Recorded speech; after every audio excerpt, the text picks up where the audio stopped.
Hello and welcome to a bonus episode of Sports and Songs podcast. My name is Dan. Today's coverage will cover a interesting topic. I'm calling it the challenging art of being a Minnesota Twins fan. I'm calling it an art. Fans need to be creative on how they follow the local teams. The reason I'm doing this episode is throughout the course of the spring and the summer, and now as we get into the fall, I've been asking people that I run into, are you following the Twins this year? Are you following the Twins season? And many say, no, not really. I'm not really into them. They're not that good. Um, they're tough to follow. I'm not into it. They're boring. And so I get this general feeling that I don't know. I don't know what's the deal. What's the story? So I've done some research. I've come up with a research and plan as far as where this is coming from and where this illusion is coming from. Now, keep in mind, the Minnesota Twins won the division last year. They're the reigning champions of the division. For someone who likes to follow sports, if you're into baseball, if you live in Minnesota, that's good. That's good news. They won the division. They've been in second place most of the season this year with a winning record and doing very well. So typically when I ask the question, are you a Twins fan? Usually I'm guessing in other parts of the nation, if this was their team, they say, yes, it's fun to follow. It's fun watching a winning team. It's fun seeing a successful team on the field. So let's get into some of the points. Major League Baseball has a power ranking system. They just started it last year, this year, recently. And so each week they'll just put top 10, top 30 teams, power ranking. Where do they rank? And the Twins have consistently been in the top 10 most of the season. This is for all 30 teams. All 30 teams. American League, National League put together. They rank them top to bottom. And so that's good, right? You got a top 10 team in the nation that you're following, and they're doing well.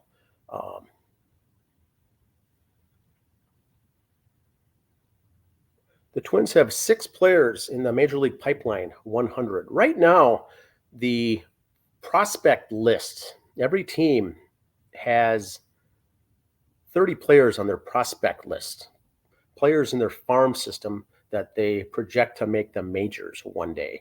And of those top 30 lists, the Major League Baseball combines them into a grand total of 100. Top 100 featured elite players. Most major league franchises have 2, 3, 4 players listed on that list. The Minnesota Twins right now have 6. It's tied for the most. So if you take a step back and look at the organization as a whole, the Twins' major league team is winning. Their minor league system is stacked. And right now, the ranking came out just this last week of farm systems, meaning minor league systems of up-and-coming players and teams and how well they're stacked and stocked. Minnesota Twins have the second best ranked farm system in all of baseball. So that's good, right? That's a positive thing. And there are some tough teams out there. You've got the Phillies, you've got the Orioles, you've got the Yankees. You've got some very tough teams in Major League Baseball. Twins are doing just fine when they play those 3-game series. They've beaten the Astros consistently. They've beaten the Phillies over the course of the year. They have not done well against Cleveland. They have not done well against the Yankees and Baltimore. Those 3 they have not done well. All the others of the top teams that they happen to play, they've done quite well. And so I think all we hear is the Yankees. We can't beat the Yankees. We can't beat the top teams. We can't beat the teams ahead of us, Cleveland. Now, keep in mind, Cleveland's got a grueling schedule coming up. They're winning at a pretty good clip all season long. That can't continue. I don't believe they're going to keep playing at that rate. So Twins being in second place right now, I've got no problem with that. As long as you're in striking distance, you got no problem with that. Cleveland Guardians wins should come down. Twins keep playing good. They will overtake them. My bet at the beginning of the season is that the Twins will repeat as division champs. That hasn't changed. They should, the way I foresee it, they should go on to become the division champions. So all these things are good. So my question is, Why the negativity? Now, the Twins won the division last year, and they got their 70th win of the season on September 1st. September 1st, they got their 70th win. This year, we got our 70th win on August 15th.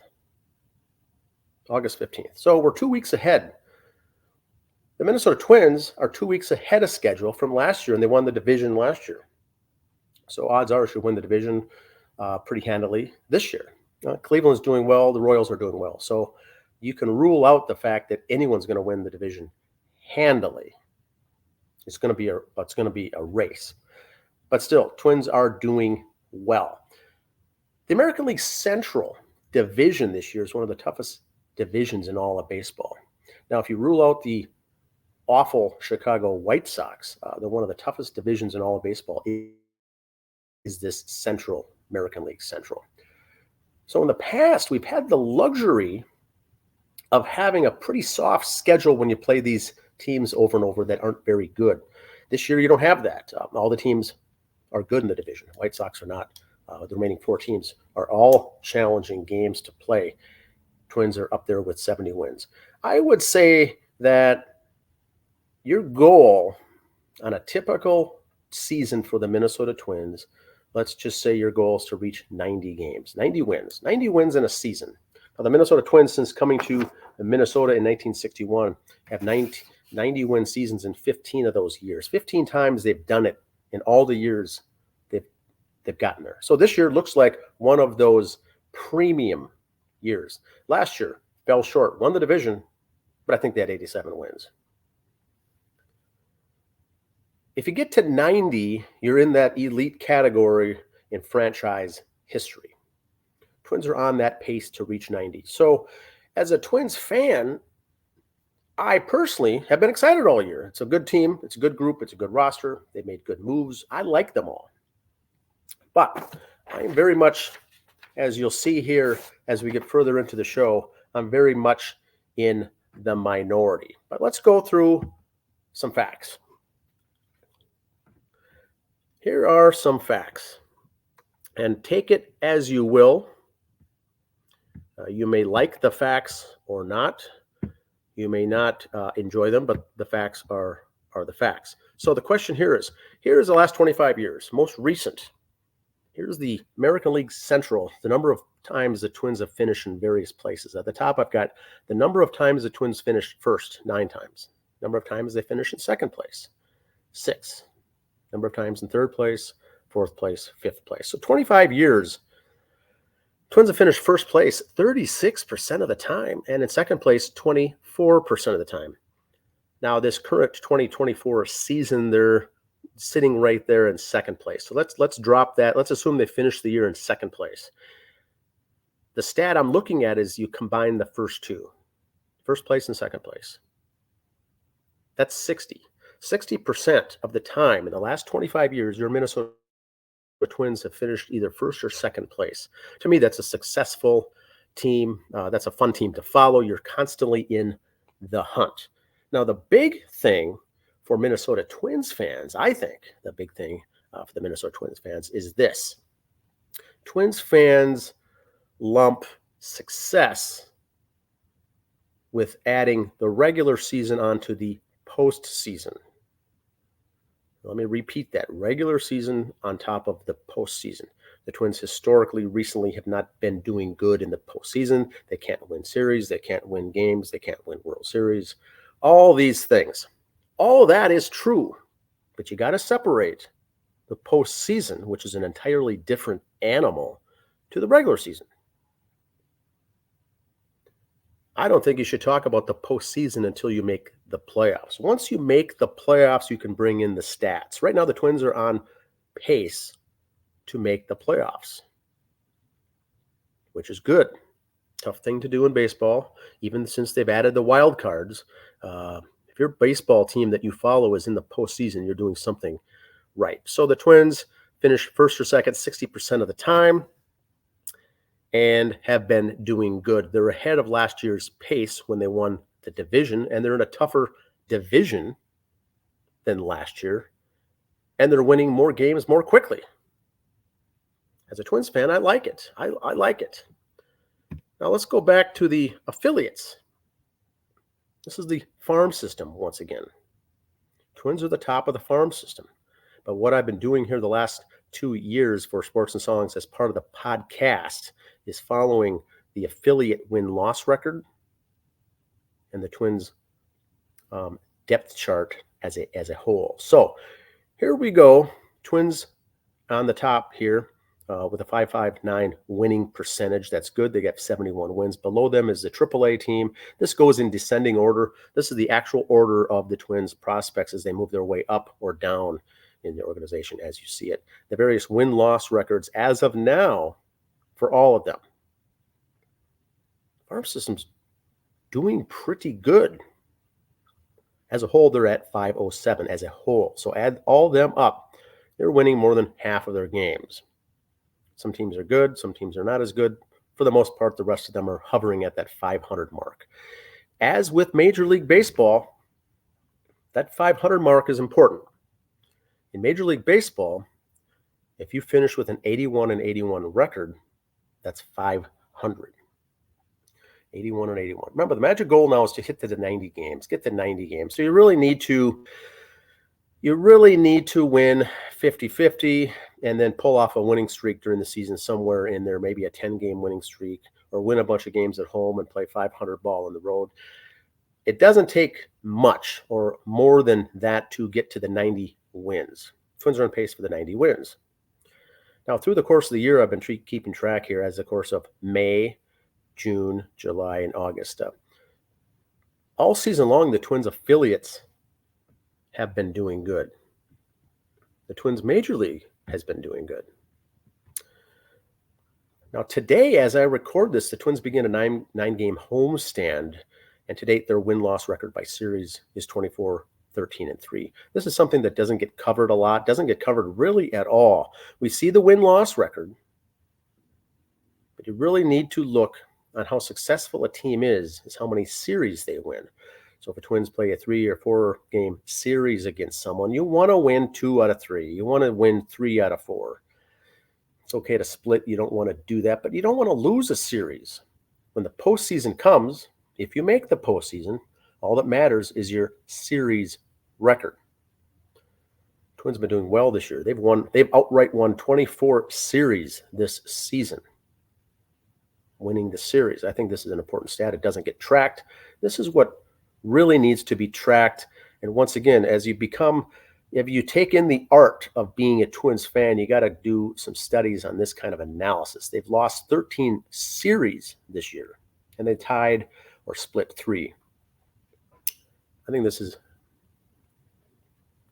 a very, very interesting thing. Now, when it comes to the Minnesota Twins, you got to look at the media. Very hard being a Twins fan.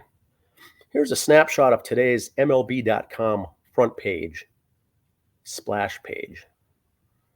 Every day, Major League Baseball updates their splash page with some big story, some cool thing talking about baseball. You'll be hard-pressed to find the Minnesota Twins ever on the front page of MLB.com. Mid-market, small market team, whatever you may call it, they don't get a lot of love. The Twins do not get a lot of love. The Dodgers, the Yankees, the Orioles, those teams will be in the national spotlight. Even though the Twins have been the top 10 ranking for power rankings and have 71 wins already, you don't see them on the front page, on the splash page, hardly at all. The local media is very interesting.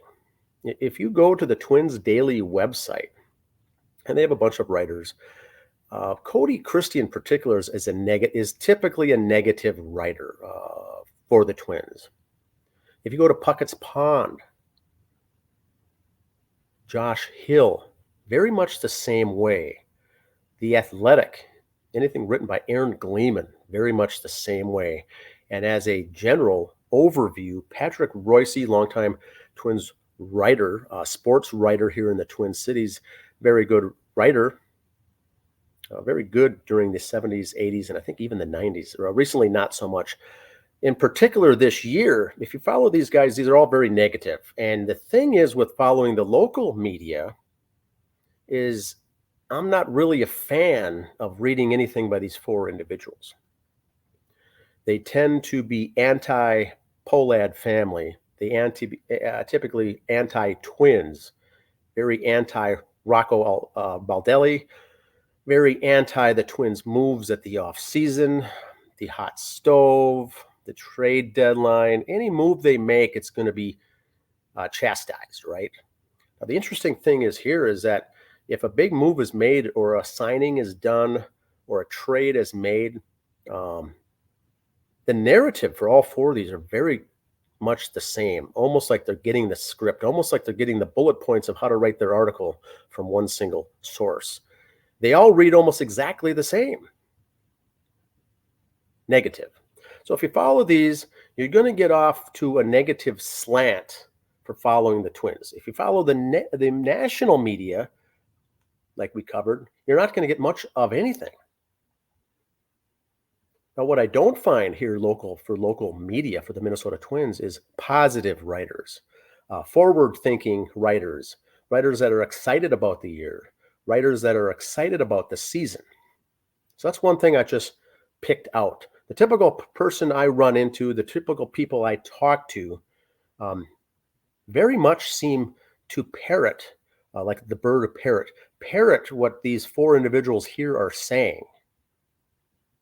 So they may have very loyal readership as well, but it just seems to be brainwashing in the process there because a lot of the fans that don't know any better believe this stuff. They believe this stuff. Now let's go into this. The Twins, Minnesota Twins as a team, it's a business. Minnesota Twins is a business. It's an organization. It's a corporation. It's a business. It's a franchise. The definition of a business is, key word here is the goal of becoming profitable. The goal is becoming profitable. So the team, as you define what success is your team successful? The team's goal is to become profitable. It's a business. It doesn't say here that the team to be successful needs to win the World Series. It doesn't say anywhere here that the success of the team must need to make the fans happy or to rattle off 13 straight division titles like the Atlanta Braves did back in the day.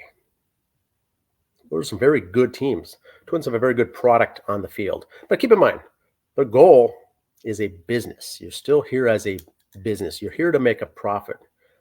Do you want to make the fans happy? Do you want to go to the World Series? I think every team wants to do those things. Those are very common. Those are things that an elementary fan all wants. You want to win the World Series every year. The typical fan wants the team to go 162-0. They want to win the World Series 4-0 and win every game by 10-0 scores. The fact of the matter is the Twins and any baseball team is simply not going to do that. You're going to be at that 55-60% win rate. That's it. So being a baseball fan of any organization is hard because of all the losing that goes on. Every team loses a lot. Every team loses series. I've followed a bunch of folks on social media, and just following on Twitter, you see Twins drop 1 or 2 or maybe 3 games in a row. And the common thing that I see is, I'm done. I'm packing it in. I'm done for the year. I can't follow these guys anymore. Baseball season's a 6-month season. It's a grind. Every team's going to go on a losing streak. Every team's going to go on a winning streak. You got to be tough. So I've heard a lot of the Twins' anger focused at the Pohlads, right? Focused at the team owners because they've got billions of dollars laying around. Why aren't they picking up these big, high-priced players, these studs, right? Let's go to the next slide. Minnesota Twins organization. Here's where I like to look. Now, I come from an accounting background. I've been a corporate accountant for over 30 years. I would go to this. The Minnesota Twins CFO, that's your chief financial officer, is Kip Elliott. The focus for a CFO of any organization is you trying to keep in line with your 5-year plan. Where do you want to be as a business for the Twins 5 years from now? On your P&L, on your balance sheet, on your financial statements, where do you want to be?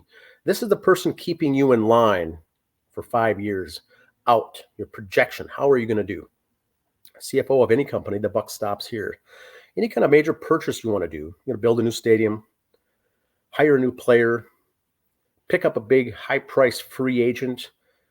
It's got to have conversation with your CFO before any trigger is pulled. You're going to go out there and get a big name player.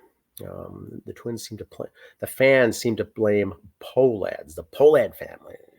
They're cheap. They're cheapskates. Now, we all agree Carl Pohlad was a cheapskate when he was here. A cheapskate, very wealthy banker. He's no longer with us. The sons are running the organization. The Pohlads run a company called the Pohlad Companies, which comprises 25 businesses, 25 corporations.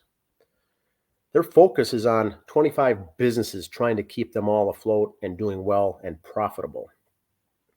Only one of those is the Minnesota Twins. So yes, they're keeping an eye on it, but the person who's keeping the eye on it financially is Mr. Kip Elliott. Buck stops here. If there's a big high-priced player that they want to get, you still got to get your approval and blessing from your CFO before anything takes a plan. Now, I'm not saying here that Kip Elliott is the one turning down these offers of getting high-priced free agents or making big, splashy jump waves. Maybe he's approving them. Maybe he's not. Maybe he doesn't play that big of a role. But those conversations have got to take place with Kip Elliott before anything happens. I've never seen his name come up in any article. Anything about making a trade, the offseason moves, trades, and I've never, ever seen Kip Elliott's name in there. That's your CFO. That's the person who has the fiduciary responsibility of the company. Lands in his lap. Now, beneath that is Andy Weinstein, Vice President of Finance. This is a guy in charge of cash flow, in charge of budgeting, in charge of 5-year plan, where the company is going to be from a cash flow perspective, almost from a treasury perspective. These big name splashes, trimming payroll, getting new things, getting new players, getting big names. I'm also quite sure they've had to tug this person's ear a time or two to make sure, is this a wise choice to do this or not? Think of the Los Angeles Dodgers when they signed Shohei Ohtani to that big 10-year, 20-year deal, whatever it was, for millions and hundreds of millions of dollars. Who's involved with the Dodgers organization is the CFO and their VP of finance before anything happens. So keep those things, keep that in mind. These are things to watch for. I've never seen either of these two names come up if the Twins decide not to go after a big name player or make a big compelling deal. Now you have to keep track also of the salaries. So Twins have salaries. They're a mid-market team, kind of a middle of the road team. They will never be like the Yankees, Mets, or the Dodgers.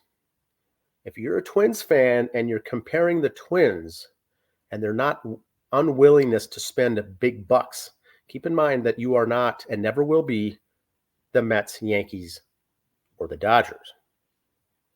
So you have to get that concept out of your head right away. So let's go into the salaries here. The salaries, Twins go out once again 5 years out. Their projections on the salaries for these guys. The ones I have highlighted are the ones I'm going to get into here next. Pablo Lopez, $8.2 million he's making here in the year 2024. Keep in mind now that jumps for the next 3 years, 2025, 2026, 2027. His contract, his pay, his salary goes to 21.75. 21.75. Chris Paddack, $2.25 million this year. His salary jumps to $7.5 million. Now, I'm not criticizing or saying good or bad about how these contracts are written up or drawn up. That's neither here nor there. But let's summarize it. From 1 year to the next, before cutting or signing any player, before making any postseason moves in the offseason this year. And get ready for this, because we're going to hear this in the media. The Twins have a $19.23 million uptick from one year to the next. Now, keep in mind, a guy like Manuel Margot gets $10 million a year. Christian Vasquez, $10 million per year. The jump next year to 2025 is going to go up almost $20 million. And this is by doing nothing. Randy Dobnak in the minors, his salary is going to jump up to $3 million next year. $3 million. Was that a wise choice? Was that a wise signing? I don't know. One could argue that it wasn't. But the Twins front office, the Twins accounting, and the finance team have got to get ready and prepare themselves for a $20 million jump in payroll by doing nothing. So once again, average free agent pickup is $10 million a year. Going into the offseason, instead of picking up two guys, the Twins now have to not pick up anyone. Zero movement, and it's going to go up $20 million. Now, there's some other factors of this salary thing. What we've heard in the offseason is, and keep in mind, the Twins had an inflated salary in 2023, very high compared to what their normal salary for the Twins organization has ever been. So when some of those players rolled off at the end of the 2023 season and their salaries went with it, it did appear that the Twins' payroll going from year to year went down. And that's a fact. It did. Twins' salary for the 40-man roster went down from last year to this year. So I think, in my mind, the way I look at it is that this year is now back down to normal, or what it should have been. We had some guys with inflated, bloated payroll last year. Sonny Gray, Kenta Maeda, some of these other players that we picked up had inflated salaries and were due much, much more. Jorge Polanco and things like that. So just look at this, because the offseason, when the Twins offseason rolls around, what you're going to hear from these local sports writers is how the Twins are not, or unwilling to pick up free agents. Now, they certainly will pick up a free agent or two in the offseason, but they're going to be limited to some respect on how many they pick up and how expensive the price tag is because of this change. Now, I don't know why they geared Lopez's contract from $8 to $21 million. I don't know why they geared Paddock's contract to jump up to 7.5. But I do know that Paddock has an arm injury right now. He's ready to come back. Officially, he has an injury. Now, Paddock, if you follow the game, isn't really hurt. He could come back out and pitch right now. Now, because he had 2 Tommy John surgeries over the years, they're not rushing to bring him back. Here's what I would look at. Would you rush someone to come back knowing you're going to pay $7.5 million for them next year? I don't think so. They need to have his arm in the rotation next year, because they're going to be paying him a $5 million upgrade. He cannot be hurt. He cannot be injured. And he needs to get ready to go the entire season next year. Look for Paddock to maybe not even come back this year, or keep his innings down, possibly in a relief role, or possibly not getting many starts the rest of the way. The man is healthy. You'll read the article and saying Paddock is hurt. The man is healthy. He could pitch right now. Other players, same thing. Carlos Correa, not injured. Buxton should be back anytime. Correa running at full strength. But we've got guys, we've got backup, we've got depth in the Twins organization that gives us the luxury of holding some of these guys back and limiting them, and slowly pushing that timetable back. We're still winning games with backups in. You don't need to use Correa. You don't need to bring Paddock in. Guys are getting the job done. So there's a change. So keep that in mind when the off season comes, because that jump is really huge. And I think that's what is really driving this payroll reduction, is the two things. One, the payroll was inflated in 2023. I think most of us know that the payroll was too high in 2023. Now it's 2024. It's going to come back down to normal. Now, some of these guys are flip-flopping because of their salary jumps up.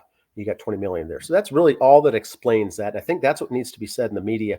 I think a better job of explaining the salary over year change. That's going to go up, and the Twins are hedging their bets right now by not going after guys at the trade market. They're not going after big free agent signings in the offseason. Now, the other reason is the depth.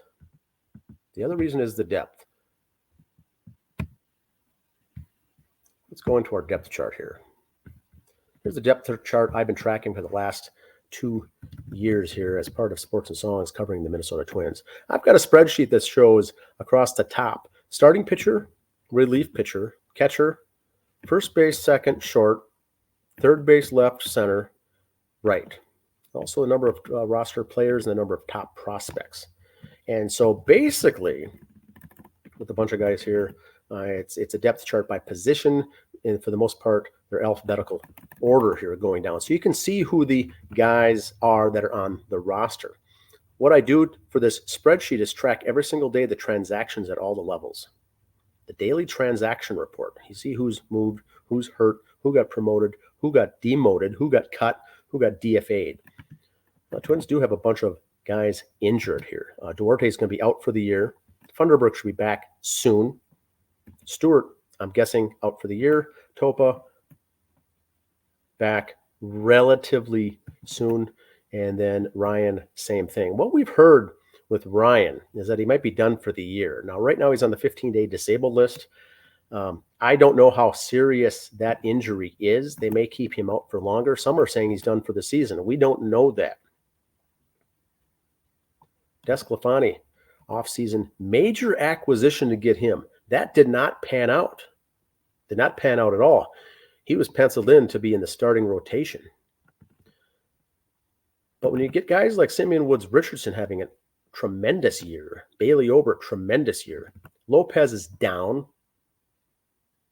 but good.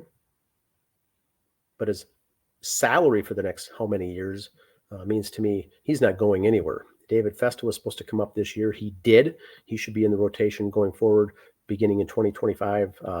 I think he'll be a long-time starter for the Minnesota Twins. He's a 50-50 guy, kind of serviceable right now, getting the job done. And Zebby Matthews was not predicted to be even coming up this year until 2026, has done an outstanding job himself. So the Twins are sitting good with 5 starters. Twins are sitting good with 5 starters. Let me repeat that. Twins are doing good with 5 starters. Now, DeSclafani we won't have. We may not have Paddock, and maybe not even have Ryan. Now, the other thing I hear quite a bit is if the Twins get into the postseason, who are they going to use in a 3-man rotation? Well, you got Lopez, Ober, Simeon Woods Richardson. Zebby Matthews doesn't even come into play for the postseason. Neither does David Festa.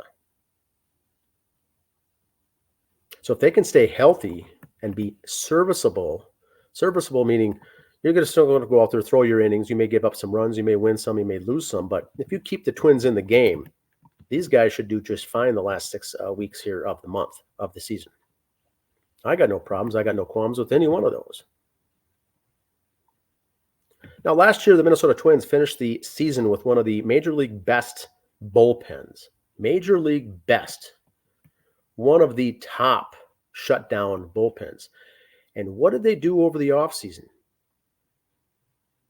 What do they do in the offseason? They loaded up most of their acquisitions in the offseason. You're not going to hear it from the 3 or 4 local media guys, but I tracked every single move. They made some outstanding pickups in the bullpen in the offseason when they didn't even need to. They went out, opened the pocketbooks, and got some guys. Now, Okert has been 50-50 this year. Henriquez is doing good. Duran's having an off season. Alcala is kind of your 80-20 guy. 80% of the time he's going to be lights out. But you have to remember, in the bullpen, you're not going to have guys ever that are 100% successful. They're going to have bad outings. Duran's going to have bad outings. Griffin Jax is going to have a bad outing here and there. They picked up Trevor Richards. I like that move. Sands has been doing good. Thielbar, I think, is in his last season as a Twin. Now, the players they picked up in the offseason and during the season, Cardinals relief pitcher Gallegos. Bring him from the Mets. Here's the guy I'm watching for. Zach Weiss. Zach Weiss picked up one of the big splashy names we got in the offseason last year. He's still sitting down at AAA Saints. Still. Started the year injured, has been doing well. Look for him in the postseason, and the last ramp up here to the postseason is September to be called up and take. I still think the Twins' relief bullpen is plenty stocked full of your 8 guys in the bullpen. Remember, you're going to get Topa back, another big name. Funderbrook's going to get back. Weiss should come up. So right there's 3 more guys on top of this. Now, if you get into the postseason and there is some injuries or what have you, that's when you move your starting rotation bottom guys, your 4 and 5 starter, into the bullpen. You may see a Matthews, a Festa. You may see a Varland in there. Now, coming into the season, Matt Cantorino was the guy the Twins had been looking for to make a leap into the big league rotation this year. That didn't happen. His injury was worse than expected. He's out for 60. He'll be gone, I think, for the entire season. Cantorino will not be here. He has since dropped off of the top 30 prospect list. But in 2025, that should be another guy to fill a rotation spot as well. They like him. Brent Hedrick, very good starter. He'll be done for the season. Look for him next year. And Adam Plutko, another big league guy that's been around the majors. He's out on a 7-day. He's another starter for the Saints. Caleb Bosley, another starter for the Saints. Randy Dobnak, Varland, and young guy Andrew Morris, prominent pitcher, are guys that could come up if you need a spot start here and there going down the rest of the season. I'd have no problem bringing up an Adam Plutko for a spot start. Caleb Bosley, Randy Dobnak, or using those guys in the bullpen. Bullpen is stacked. Minor league bullpen is stacked. You got 10 guys on the minor league roster for the Saints that are in the bullpen right now. I'm not saying all these guys are major league ready, but you're stacked and you got guys that are injured. So back to my process here. If you go down, you got all the listings of the guys that are injured. You've got the complete rosters of the AA Wichita Wind Surge here. You've got their injuries. You've got the High A Cedar Rapids Colonels roster and their injuries. You've got the Low A Mighty Muscles roster and their injuries. And then you got the Florida Complex League Twins and the Dominican League. And you got some different shading there for top 30 prospects. As you can see, I've got the 30 prospects over here. The draft guys that were drafted, new signings are here. I don't believe that the average Twins fan is tracking all 277 players in the organization like I am. I don't think you need to do that. That's a little overboard. But that helps me when I make analysis, helps me see who's coming up in the ranks, who's coming up at various positions, who's hurt, who can make an impact. And then when the Twins call up a player or if a promotion is made, usually those transactions are not surprises to me because I'm looking at this on a daily basis. Now, let's turn off the bracket here. What we've got here for the Minnesota Twins is some things that I think are good. I like the fan. I'm not what you call a super fan. I'm not a homer.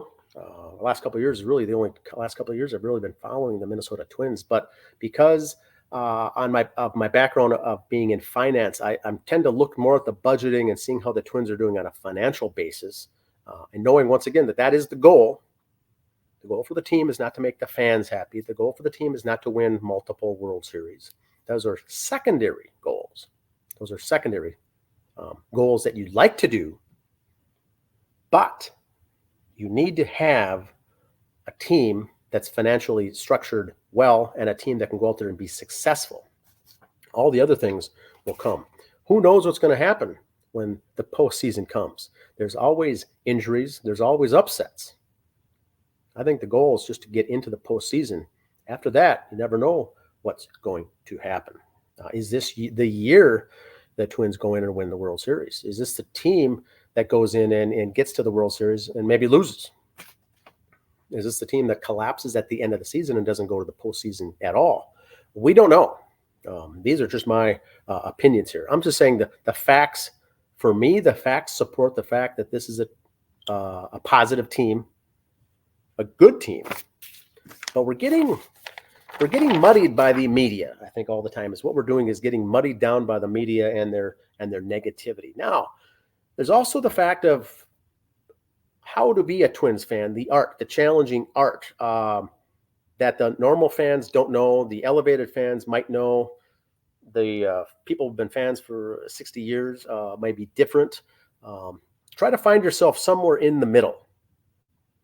You got to find your place. If you're just listening to the talking heads and parroting what they're saying, these 6 months of a baseball season is going to be very long because you're listening to negative people all the time, listening to the negative people. So the Minnesota Twins, there's 3 things that I don't like about the Minnesota Twins. And maybe you'll believe this, maybe you won't, maybe you'll agree, maybe you'll disagree. Please leave your comments down below. One of the negative things that frustrates me is how they use the outfielders. Now, those coming from an outfield background, myself was a former center fielder. Your outfielders are left and right, which are corner, and you have a center fielder. Center fielder is not a corner outfielder. Corner outfielders are not center fielders. So last year, when the Minnesota Twins elected to use Byron Buxton as a DH the whole year to keep him healthy, they went out and got Michael C. Taylor. Michael C. Taylor is a center fielder. They went out and got him. Good move. We don't need Taylor in left. We don't need him in right. We need a center fielder. This year they cut him loose, right? Because Buxton was announced to be the everyday starter in center field, or 75% of the games in center field. So who do we get this year was Manuel Margot. Manuel Margot. Center fielder, keyword, that can play the corners. Center fielder that can play the corners. Why do you think the Twins picked him up? You need a center fielder to back up Buxton, but Buxton's the everyday center fielder. So you want him to sit the bench? No, he can now, you can plug him in left. You can plug him in right field.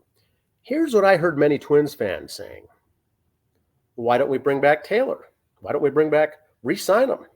He's a great addition to the team. Michael A. Taylor does not play the corners. He is not a left or a right fielder. Michael A. Taylor could not have been a right. You can't plug and play these guys in there. So wise choice, you have to get a center fielder to play the position.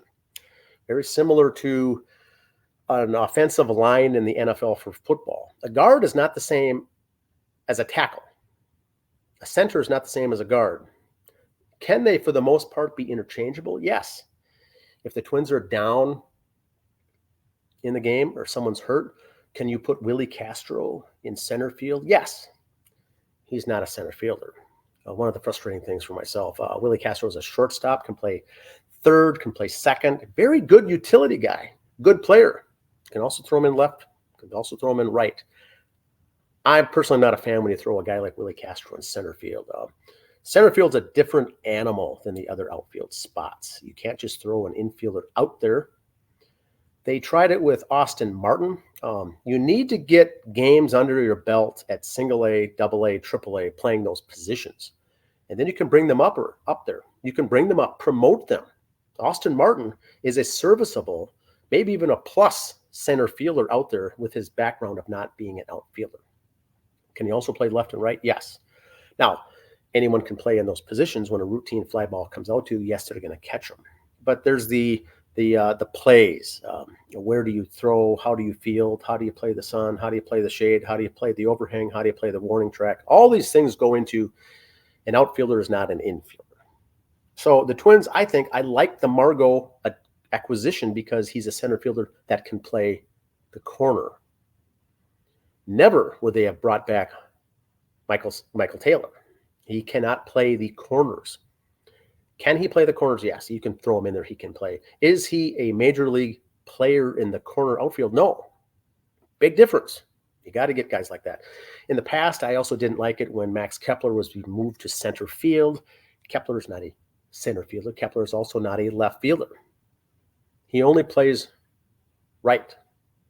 So there's things like that bugs baseball guys like myself when those things happen out there. And I'm not sure if it's Rocco Baldelli making those choices, who's making those calls, but it is frustrating to see some of those guys. Royce Lewis, for instance, playing out there last year in center field and then getting injured and wondering why. Those are things that should not be happening. Now, the infield is a similar story.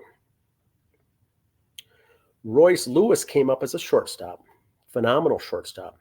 But keep in mind, he's a phenomenal athlete. So he was able to be groomed in the minors to play third base. He got a lot of games under his belt playing third base, some games playing second. You can move him around. He's a plus fielder right now at third base. Plus, meaning above average. He's not a third baseman by trade. Miranda is a third baseman by trade. Can they move him over and play first? Sure. I like Miranda at third base. Royce Lewis is a great addition to have there, but you're taking time now away from Miranda. Carlos Correa is a shortstop. Kyle Farmer we got as a shortstop. You can move those guys around and be plug and play because they're utility guys. They can play those things. What I don't like is a Brooks Lee coming up as a shortstop, and now you plug him into the major league game, write him in at second base, who he's only played 2 games there his whole college or high school pro career. 2 games in the minors in second base ever. Well, the major leagues is not the place to be trying out new experimental positions. Can Brooks play second base? Yes, we all know he can. On a routine ground ball, he can make the throw. On a routine fly ball, he can make the throw. Tremendous athlete. I'd like to see him down and get a bunch of games in the minor leagues down at those other positions and then bring him up. He can more likely move around. But he's a shortstop. He's a gifted shortstop. Very, very talented. So those kinds of things are frustrating as a fan to watch some of these maneuvers being played, maneuvering around, taking people out of their position. Now, the Twins do a good job at drafting shortstops. Naturally gifted athletes, naturally talented athletes are in the shortstop position. They will develop them as a true shortstop or move them to another position in the low minors as they move themselves on up. Sometimes they transfer into an outfielder. Sometimes they become pitchers. You don't know what you're going to get, but the Twins seem to stockpile shortstops in their draft. Not a bad philosophy. Now, the Twins, check this out. We got rid of Noah Miller last year to the Dodgers in a trade. Too many shortstops in the organization. We're able to trade, get someone in return. This year, Jay Harry, shortstop. Too many guys at short. Now you can deal those as trade bait and get someone else in return at the trade deadline, and we've got rid of Jay Harry. I didn't hear much of that at all from the talk. I just heard about the negative of getting Trevor Richards, a longtime veteran from the Blue Jays, it was not a good pick. I like him as a pick. But what I like better is the fact that we got someone of value and got rid of an excess piece that could go better with another organization that wasn't going to rise up in this organization. Jay Harry, good ball player, was not going to move up in the Twins organization. Noah Miller was not going to move up. So now you get to use these guys as trade bait, which is good, to get someone in return that you can actually use. So those are some of the things that you have to look into when you're seeing these trades making place. Is Trevor Richards a big splash, big name? No. But what we got, what we gave up, didn't give up much of anything. And now you got another guy in the bullpen that you can do. Now, another thing that I heard is another thing. Oh, let's finish the negatives. The negatives. Here's the last thing. Let me know if you agree with this or not. I'm an old school batting order guy. Love the batting order being the same. I would like to see Kepler in that 6-hole every single night out there. I'd like to see Willie Castro in the same batting order every single night. I'd like to see Larnach out there in the same spot. Rocco, like it or not, moves the guys in the batting order around on a daily basis. Larnach could be batting leadoff, then fourth, and then seventh. You could see Buxton batting second, and then sixth. You could see Vasquez batting leadoff, and then ninth. Way too much movement. I myself, as a fan, I don't like that. I think it's better as a ball player when you know you're going to be in that third spot. You're going to be in the second hole every single night. You're going to be batting in the 8th hole every single night. I think as a ball player, they like to know that. They don't like looking at this and seeing, now who am I going to follow? You don't get into the rhythm when you're in a different order all the time. And that, to each his own. Maybe you agree with that, maybe you don't. I think Rocco does that himself. He likes to move those around. I'm just not a big fan of the different batting order every single day. It's completely different. There's no consistency. Now, they move guys around for left-handed to right-handed switch hitting, things like that. I have no problem with that. But it's the order. For the switch-handed switch hitter, I like to just have the guy in the 7th hole every single night, regardless of who you're facing. I think that's more of a consistent thing. Now, one thing when you're talking about value of a trade, value of letting someone go, value of letting a Jorge Polanco go. You trim off the salary. You don't get one or two guys. You get 3 guys now in return.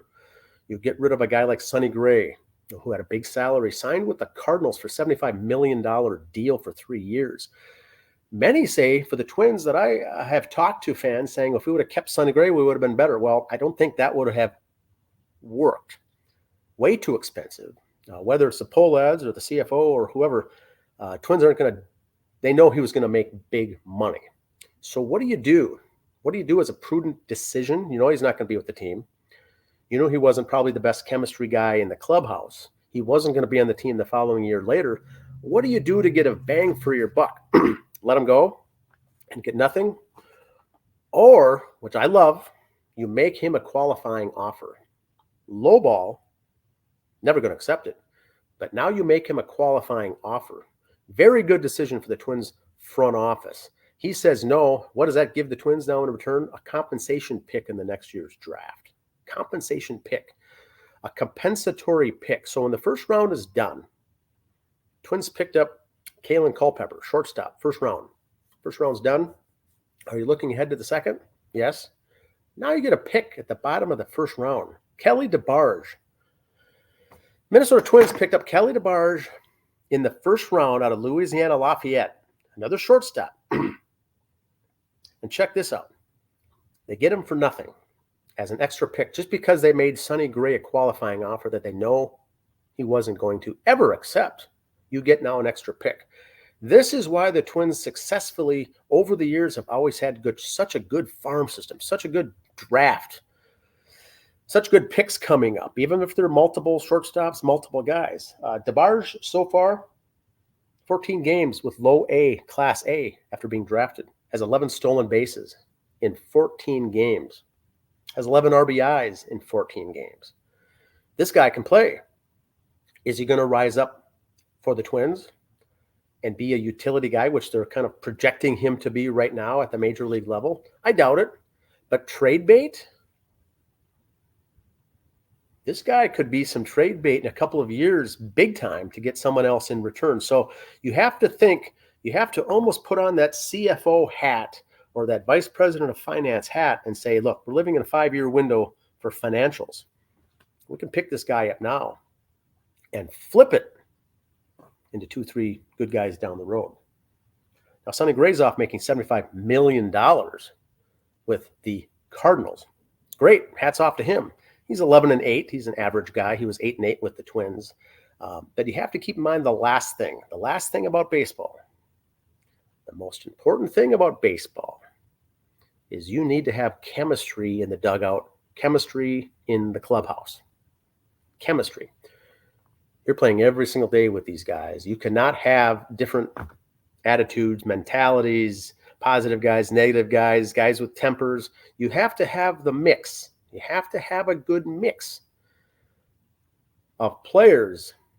That's where the chemistry comes along. Twins are very good at picking up relievers, starters, infielders, trade guys, any player they pick up, they make sure that the interview that happens before they get them is to make sure they're going to be a good fit in the clubhouse, a good fit in the organization. How do you fit in? Are you a big ego guy? No. You're never going to see the Minnesota Twins, go after these big ego guys with big names for big dollars. Get that out of your head. Never going to happen. The focus is the chemistry. The teams that do that are the teams that may win 100 games in the season and then collapse in the postseason, and financially they're running at a loss. Big, big names. And I think that's what the Twins fans, the general fans that I talk to, want that. They want the big names. They want the splashy signings. They want the million-dollar, multi-million-dollar deals so we can compete with the big dogs. That always doesn't translate because there's no chemistry. The clubhouse is not a good fit. That's what's the baseline of all baseball teams. You have to have the clubhouse. You have to have the chemistry. Twins do a very good job at getting the right guys into the mix. May not be the splashiest names.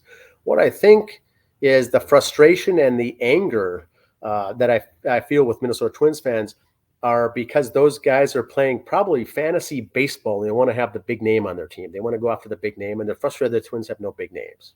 They're frustrated because there's no big splashy names for the Twins, and all the other teams have the big splashy names. Well, keep in mind, baseball is a team sport. The guys with the splashy names are the teams that have a good 3, 4, 5, 6 hitter. Their batting order drops off. Batting order drops off. They're good. You're paying for the expense of good hitters. Then they don't have much at the tail end of the roster. Minnesota Twins, any given night, their batting order, I like their 1 through 9 batting order. 1 through 9, talented guys. Don't look at the average. Vasquez, Kyle Farmer may have low averages, but they seem to get the clutch play done when they need to. That's what you're looking at, the chemistry once again. Twins are top to bottom. They're deep in the batting order, deep in the organization with the affiliates, very, very deep. But you win games because you have an entire roster made up of above average guys.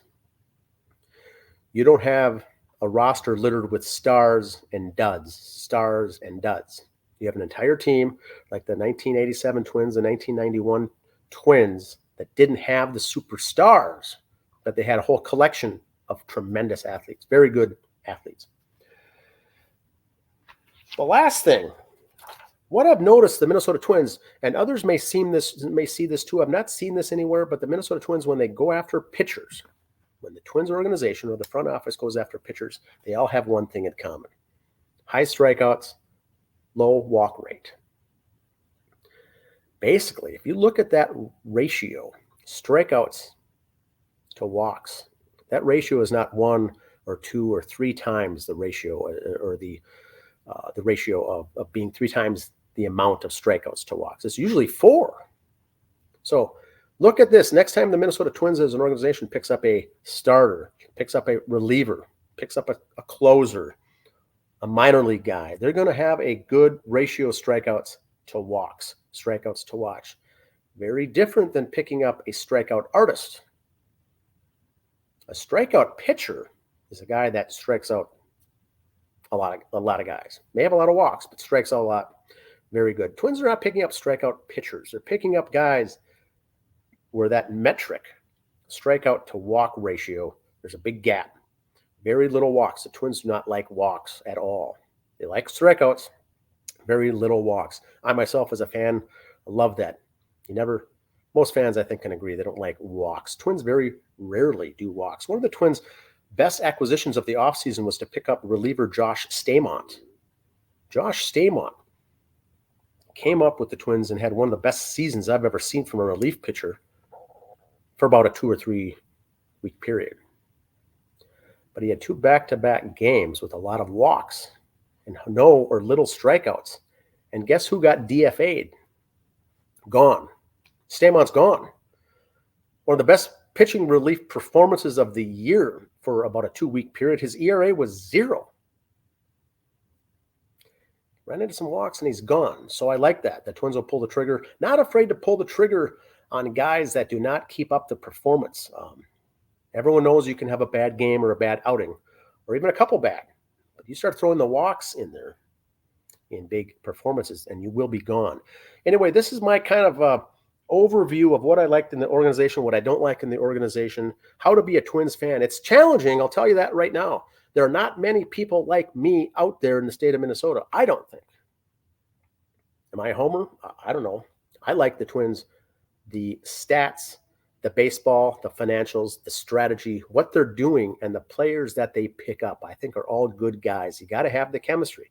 You got to have the guys that can work on the team. You can't have the guys, the disrespectful, whatever, guys that you don't see any temper tantrums, breaking the bats, throwing things around. They're even-keeled guys. So Rocco Baldelli has a good group to work with right off the bat, and it's up to him to put those guys out there in the situations.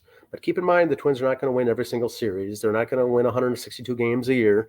You're going to be 80, 90, 100 wins is about it. So you have to learn how to lose.